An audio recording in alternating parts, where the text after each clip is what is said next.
Alhamdulillah, as Sheikh said, and I always say when I come in TV1, we will come and check the work we are doing on your behalf, and Alhamdulillah, this is the fruit.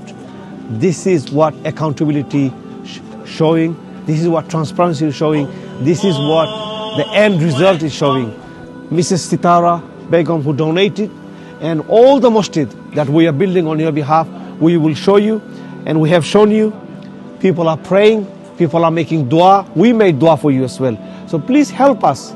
As previously we said, Ghana will be a beacon for Africa, and from Africa we are working in Togo, we are working in Benin, we want to go into Somalia, we want to go to Africa, we want to go to Sierra Leone, we want to go to Ethiopia, but we need you.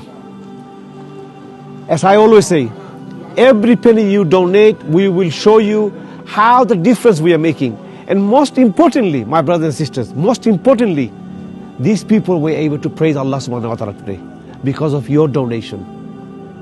Allah Kareem, Allah is the witness that you have given them a beacon, a hub to praise Allah and bring together men and women and children. So may Allah bless you. Keep supporting HRF. Keep giving your donation to HRF as you've been giving for the last 35 years. We know on your behalf, we will not let you down. Jazakallah khair.